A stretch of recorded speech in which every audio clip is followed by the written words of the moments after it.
All right, so here is a follow-up to the cell phone data and triangulation, you guys. Uh-oh. Yes. So no, I'm excited.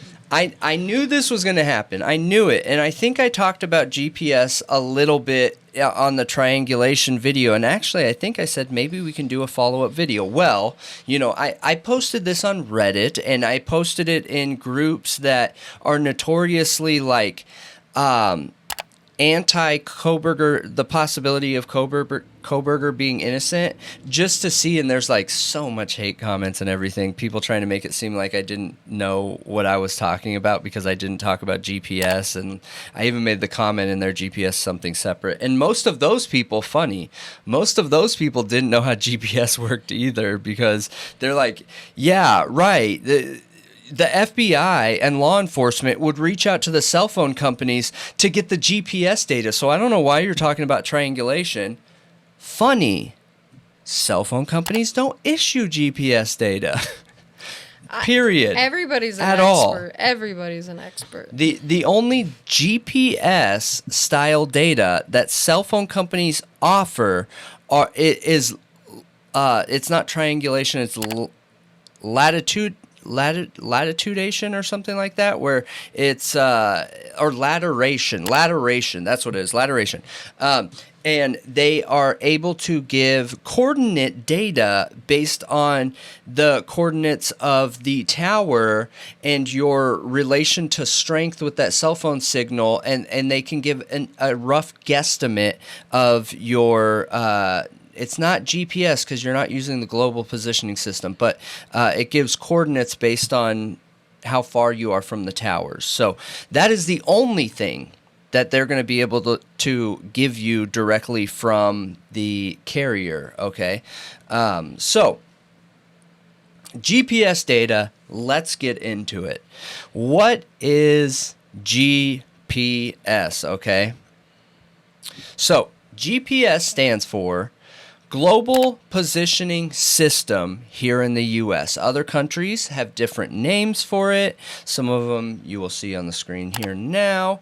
But what our Global Positioning System, which I'll just say GPS from now on, now that you know what that means, is 30 total satellites, 30 plus. I've heard that there's been one or two additions, but it's at least 30 satellites that are always orbiting over the top of us, right? In a very precise and particular way, so that they never collide with anything else up there, and they are always peering down and have connection to every GPS device, all of them, literally all of them. So the 30 satellites, okay, have radio waves that they pump out. So just imagine like a pulse, like a and it pumps out radio waves of these GPS satellites. Now, what's interesting is, in order to get a GPS location, your phone has to be in relation to 4 satellites, 4 of them. 3 of them are required to get your location. The 4th is for verification. So if you're ever in a position where you're not covered by 4, you will not get the coverage, okay? So how the satellites do it, what it is exactly. So the 30 satellites are set up with a very, very, very, very precise clock. Okay. Weird, right?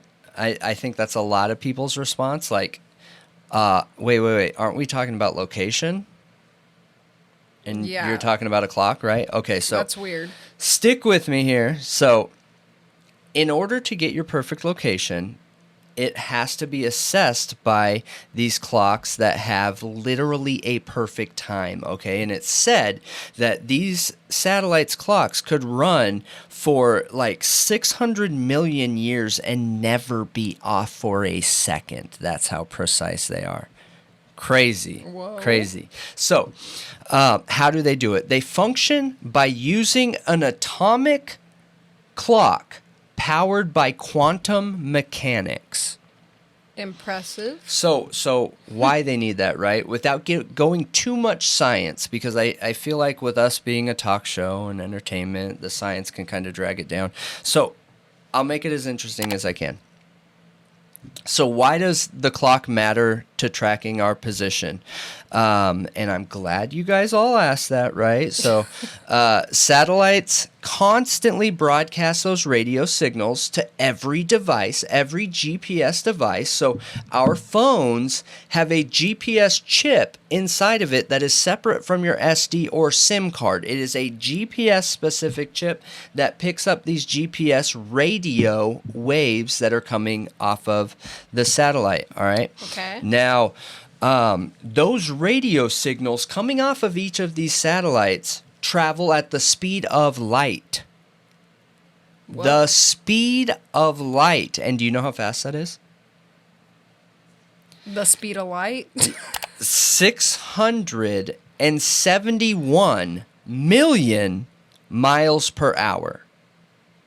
671 million miles per hour, okay? That's insane. So, what they do is they send out that radio wave that's traveling at the speed of light, okay, down to your phones, which, bam, get that. Now, that phone says, okay, I got this in this amount of time, right? Well, they're only right above our heads, okay? And it's shooting a radio wave at the speed of light, okay? It's getting to our phones in thousands, if not millions of a second, okay? So the only way to track that is to have a clock that is so precise, it's not even off a second after half of a billion years. Whoa. Yeah, it makes sense now, right? Because in order to get your position, it has to know how long it took for that radio wave to get from the satellite to your phone.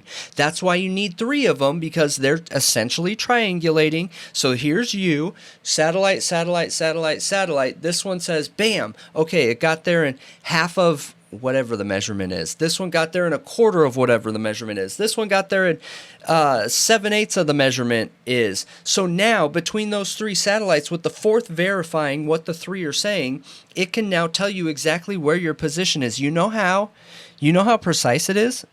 How precise? They can track a device down to 11.5 inches. So about a foot. Yep. Whoa. That is crazy. That's super precise. And in order to track something that's barely above our heads, when something's traveling at the speed of light, it has to have that subatomic clock that is being powered by quantum mechanics. No other clock will do. Wow. Yeah, it's interesting. So some of these details I didn't know. I had to look them up. These details weren't my selling technique when I was in wireless. You know, I knew the base of it, but I knew like the hot topics that sounded cool, like the traveling at the speed of light and all that stuff. So is this what, like in my phone, when I turn on location services, that's what that is? Yes, essentially. There's more details to that, but yes, really it's not the location services that you're turning on. Yes, when you turn on location services, you are saying, hey, I am allowing all these apps to track me. These apps use that GPS data that is not coming through the cell phone signal. Right. Data. It's separate. Correct. And I think that this is very important to the Idaho 4 case, because so many people are like, dude, why are they asking for Spotify information? Why are they asking for this information? Why are they asking for that information? Well, I'll get to it on what that could be. So, all right, now that we understand how the GPS works, constant radio waves, bam, bam, bam on our phone, right? Geolocation. I'm sure a lot of people have heard that, right? Yeah. So we're going to break this up into a couple different areas. But there isn't just the tower triangulation or the GPS So triangulation. geolocation is separate from GPS? No. It's blended. It's blended. Okay, so most people have heard of geolocation. Geolocation is used by every cell phone company for their applications on their phones. Okay, so what that entails is geolocation is the ability to track a device whereabouts using GPS, cell phone towers, Wi-Fi access points, and any combination of these. They have now included Bluetooth in that as well. Wow. Yeah. But So is it super precise? there's nothing that's just like it. I mean, GPS sounded like it was it. No, it's not. It's really not. You said it was... I'll okay. get there. Okay, Yes. Okay. Listen, when I'm saying it can track you down to less than a foot, that is in perfect circumstances, you guys. Perfect Okay. circumstances with your location services turned on, with the right app turned on that has the right access to be able to track that. It's not just free data and information that's out there. Unless you're using like Google Maps or Google Maps Pro, if you have that location services turned on, yes, it is exactly what you're thinking, where they will be able to track you anywhere. And when I say they, I just mean anybody that's looking to track you can track you anywhere. So Scary. yeah, it is. And that's the reason why I have all my location services turned off all the time until I need it. It takes me less than 10 seconds to pop in there, turn it on when I need it, and continue, right? Because, not because like anything criminal, but it also, hackers use this. Yeah, and I know that, like, if you have location services turned on, like, people were getting docs essentially by posting Yes, they were. pictures, Yep. and then their location was in the metadata for their pictures. Yeah, absolutely. And that's scary. That is scary. That is scary.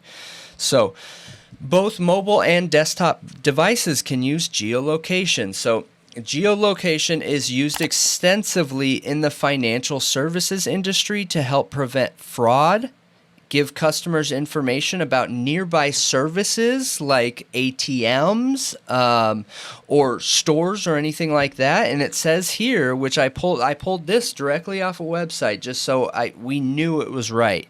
It also poses unwanted privacy, such as cell phone tracking.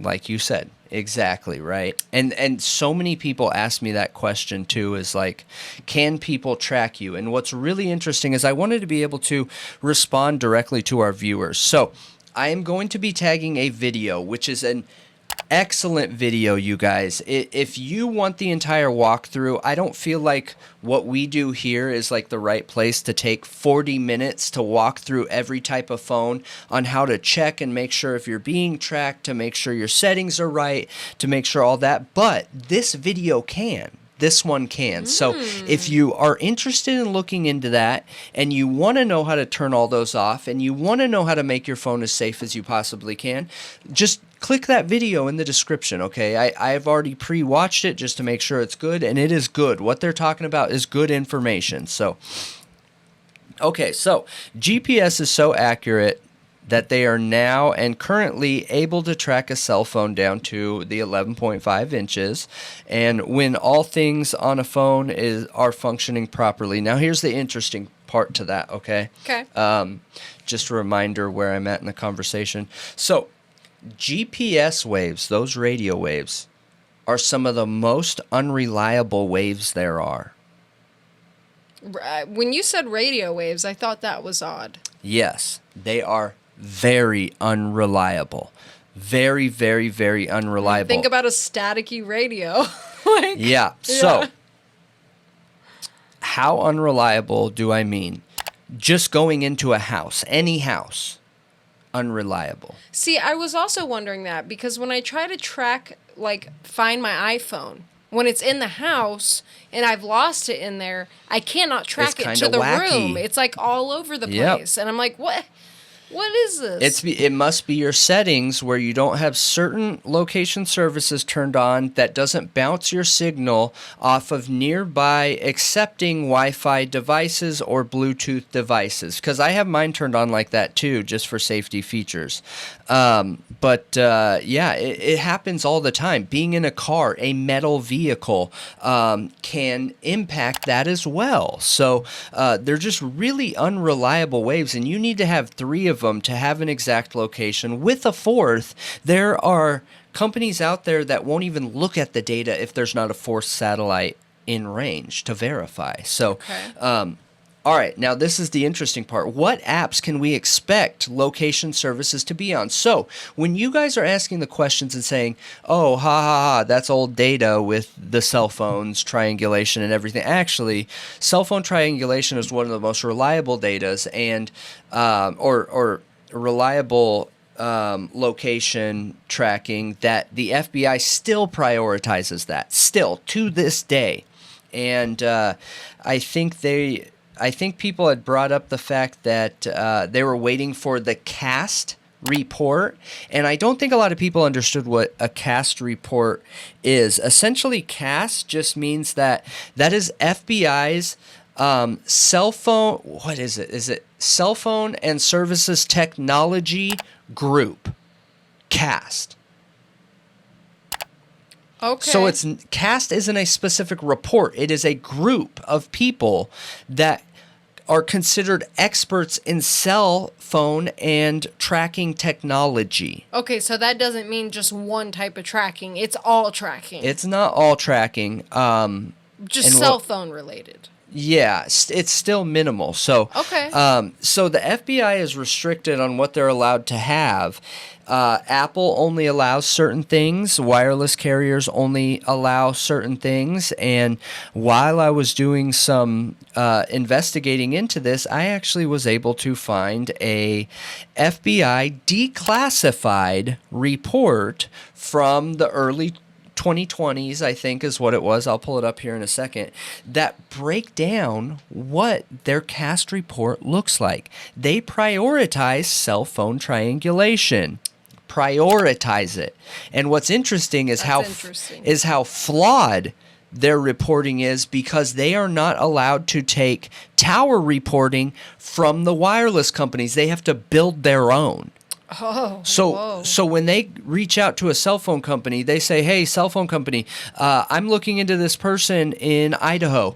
I need all the towers you have from this zip code here and within a 50-mile radius. So they send back a report saying, okay, cool. So we have one tower at X axis and Y axis, and then the FBI agent has to go in and build their own map and report.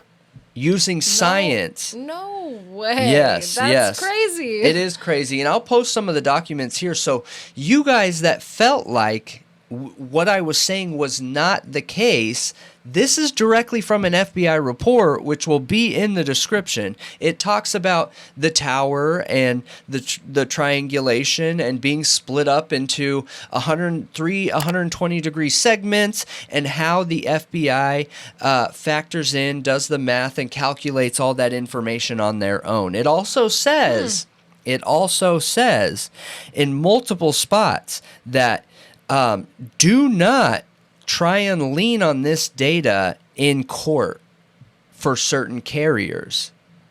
Interesting. Yep. It is interesting. So, and we'll pull that up in just a second, but what apps can we expect location services to be on? And these are directly from my phone. I just opened my phone and took down apps that are location services. So where somebody could get GPS location from you on. And I don't think most people realize how many apps do it, right? We have Google Maps, obviously, Crypto, Facebook, Experian, Fidelity, TD Ameritrade, Webull, Go, Hulu, Instagram, Snapchat, Twitch, Trovo, Spotify, Maps, and so many more. I honestly, everything. I think almost every app. Like there's some that don't, obviously, but I mean there's so many. So many. Right. I can't even describe how many. Like It's I get a requested scary for it all the amount. time. And the cool thing about Apple is that when an app has been tracking me repeatedly, it'll pop up and be like, do you still want to allow this app to track you? So that I can, like, if I didn't realize it was turned on, it'll alert me so that I can turn it off. But yeah, it's endless, the amount of apps that track you. I've even had games track my location. I mean, TikTok tracks your location, Snapchat does, Instagram does, like, oh man. No, literally everything. And it talks about a lot of them in that report that I'm talking about, which for some reason it's not pulling up on my computer here. I'm trying to see if it will. I don't like that social media does it. Oh, there we go. Okay. I don't think social media apps should be allowed to track you that way because of the issues we've had with safety with people, you know, like posting pictures and then having a location on it and then somebody seeing they're there and then coming and hurting them. Like, yeah, we'll just have to use I just don't think that should be a agree. part of social media where you put your location, like live, this is where I am right now, tag it, like tagging your location to a pinpoint. Like, that's so dumb. Don't ever do that. Yeah. And I don't think social media apps should have that feature. No, they shouldn't. They shouldn't. After all the horror stories, I don't know how they still do. I agree. One thing we're going to do is we're going to do this video in a premiere like we did with the last one so we can go through this document. But look at this declassified document. It gives the cast's origins. It gives the mission statement and structure. It gives the breakdown on when, where, why, and how many people they have working for them. It talks about, which I'll let it load here for a second. But so this is interesting. Okay. And then we'll go back to that. So have you heard the statement of the cell phone reports that they were looking for that were typed up and written by Officer Payne? I don't think so. So I'm not sure. On December 23rd, 2022, pursuant to that search warrant, I received records for 8458 phone from AT&T. Kohberger has an AT&T phone, okay? Right. Yeah, I knew that. These records indicated that the 8458 phone is subscribed to Bryan Kohberger at an address in Albrightsville, Pennsylvania, and the account has been open since June 23rd, 2022. These records also include historical cell site location information. They prioritize cell triangulation, which makes the video that we talked about last time more relevant for the people that are like, I don't know why you're talking about cell phone triangulation. They don't even use that anymore. Yeah. That's all they've talked about in the Idaho case is cell phone triangulation. I think the CAST report was mentioned or whatever. The CAST report was mentioned. So is GPS. And somebody gave a really good example and told people, hey, look at the Murdoch case. Yes, the Murdoch case used GPS tracking. Yeah. They did. But all those services have to be on, okay? The phone they were looking at was from an older person who I don't think would know, hey, let me switch all that off because I like my privacy like I do. I switch all of it off, dude. So they wouldn't be able to find anything from me if I was being investigated. Literally nothing. That's a good point. That Murdoch probably didn't know to turn those things off. Yeah. Agreed. These records so at the open since June 23rd, 2022. These records also included historical cell site location information, CSLD for 8458 phone. After receiving this information, I consulted with an FBI special agent, SA, that is certified as a member of the Cellular Analysis Survey Team, CAST. That's what it is, CAST. Cellular C, Analysis A, Survey team. Members of CAST are certified with the FBI to provide expert testimony in the field of historical CSLI and are required to pass extensive training that includes both written and practical examinations prior to being certified with CAST, as well as completion of yearly certification requirements. Additionally, the FBI CAST SA that I consulted with has over 15 years of federal law enforcement experience, which includes 6 years with the FBI. From information provided by CAST, I was able to determine estimated locations for 8458 phone from November 12th, 2022 to November 13th, the time period authorized by the court. So I will be super curious to see that because I could probably give you those too. So Those. What, you the could? the location for sure. If I had access to the systems, yeah, absolutely. Yep, absolutely. But I'm Interesting. curious what they used here. So I have some highlighted, and a side note here too. Did I talk about the stingrays and dirtbox on the last video? Gosh, I can't. Maybe you mentioned it. I'll post a picture here. So certain law enforcement agencies, I think you FBI did. specific, have these devices, you guys, that help investigating a lot. They are stingray devices. They are called dirtbox devices, and what they are is a fake tower that is like on top of a van, inside of a van, whatever. They flip these bad boys on and they act as a fake cell phone tower and suck all the cell phone service into this box, and it gives the FBI all of the information off your phone, your serial number, your IMEI, your SD card, not your SD card, your SIM card, all that information, which then gives them the ability to, one, know that you're there within that general location, and two, get the information for further investigation into the cell phone details and company. So I have here a highlight on page 3, right? So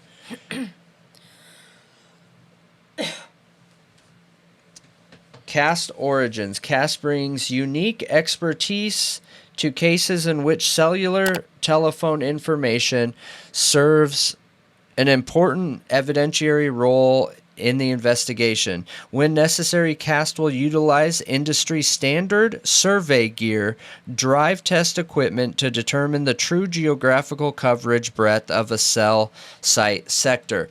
Why I highlighted that is because what they're saying right there is that these CAST members will go on site where the investigation is to gauge how successful that cell tower is, because each cell tower is different. Right. What that shows, if you're not picking it up, is there is a certain level of unreliability here. Yep. And they wouldn't be doing that. They wouldn't be sending an agent out there if that wasn't real. Right. Clearly, there's variables. There's things that can interfere with the reliability, and they have to assess and identify if there's any in that situation, in that particular investigation. It's just not perfect. It's not Yeah. a perfect science. Just like no science is a perfect science. There isn't a perfect science. When CAST reaches out to AT&T, this is what we can expect to get from them. Okay.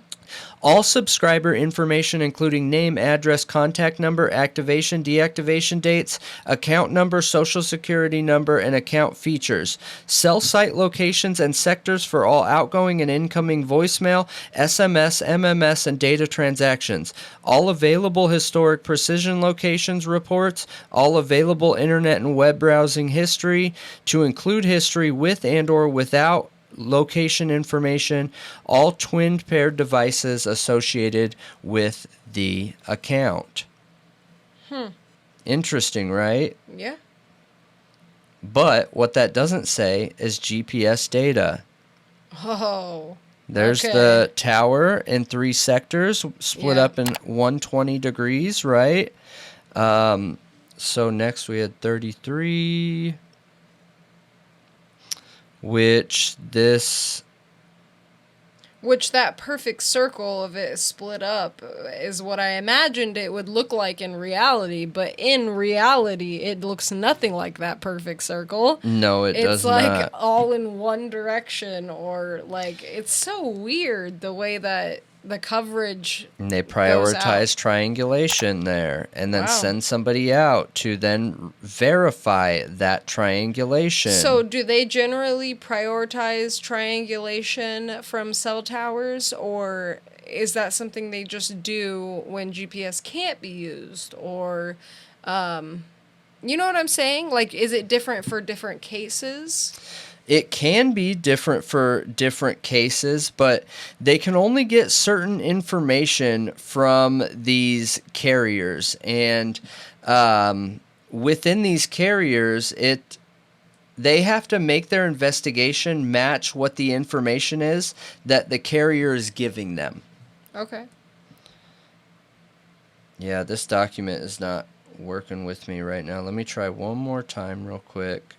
I'll try and get to...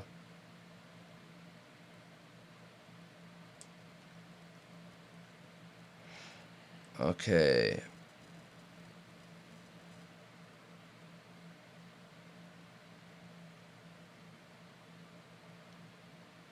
That just talks about the recreation of building triangulation maps for court. When I was in the wireless industry, they already have these pre-built maps that we use.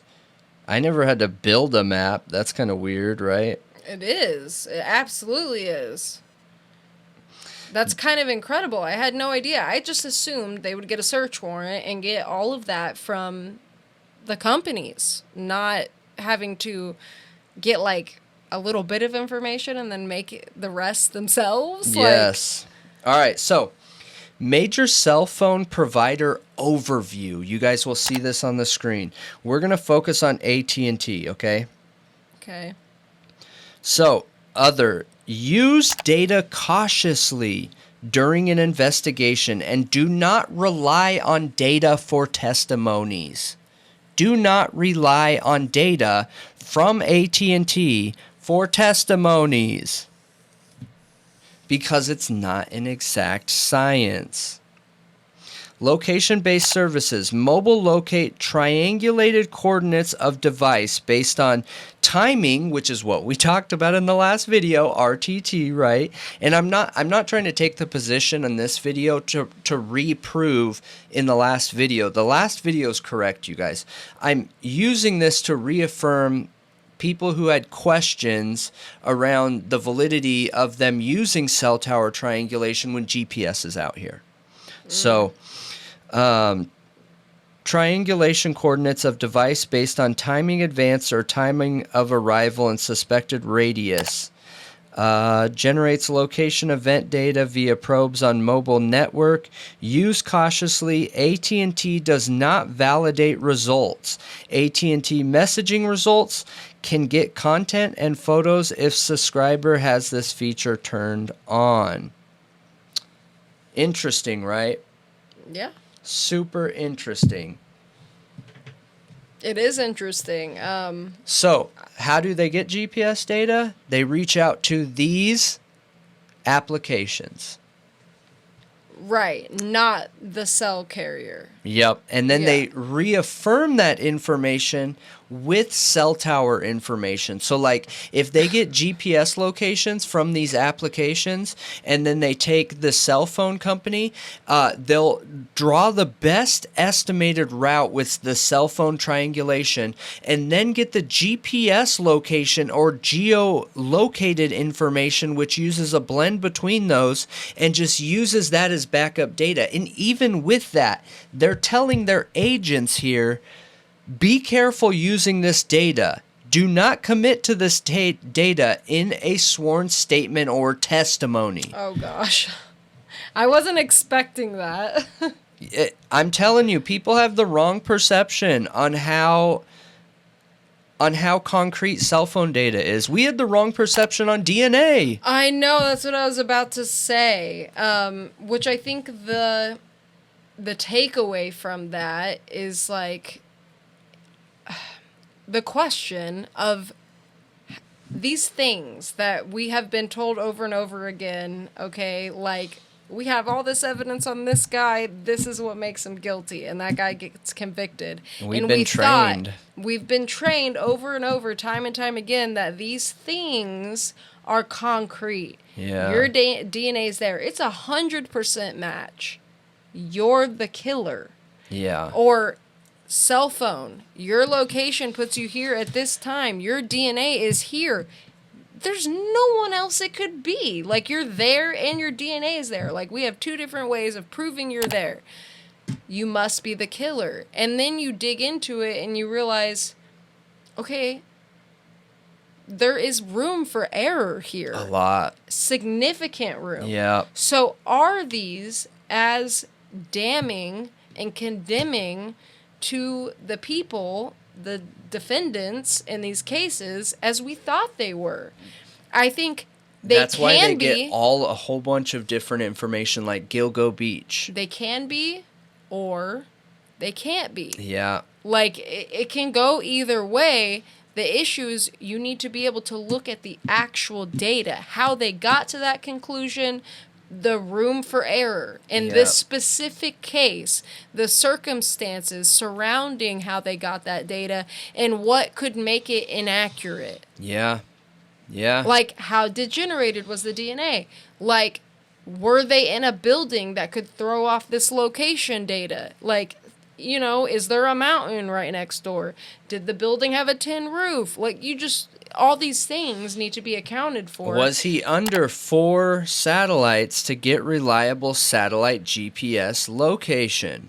And I feel like these things need to be made very clear to jurors, because jurors are me and you. Yep. They Agreed. need to know. And when somebody says DNA, GPS location data, for most jurors, that's going to stick in their head. Yep. And that's going to be like, well, it's their DNA. Right. And they have them pinned there at the time. Their phone's there. Yep. It has to be them. Like, they're always going to go back to that in their mind when they're making a decision. Absolutely. So they need to know, how reliable is this data? And I feel like, honestly, in a lot of cases, It's not. it's not really open for discussion in that way.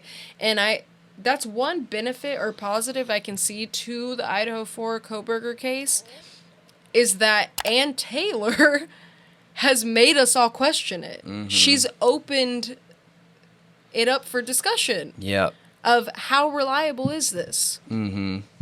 Yeah. It's a benefit. That's a good thing, and that can help. Well, it should be asked that in any court case, not even just the Idaho 4. Obviously, yes, we brought this up with the Idaho 4, but like I would expect any defense attorney or any attorney in general to be asking these questions. Okay, so I see the expert data, I see that information, but give me the variables on why this information might not be 100% concrete. Right, but what I'm saying is this case specifically, and her questioning it in this way, has made the public question it, has made the public realize there's room for error there. That we didn't realize some necessarily. Public. Some. Yep. Yes. So I'd love to know what you guys think. If this was interesting, like the other one, if you learned something, and if you want to know more. No, I think this was a great topic to cover. I feel like I learned a lot. Yeah. I think it's a good one. Yes, indeed. I hope you guys feel the same, but let us know. Me too.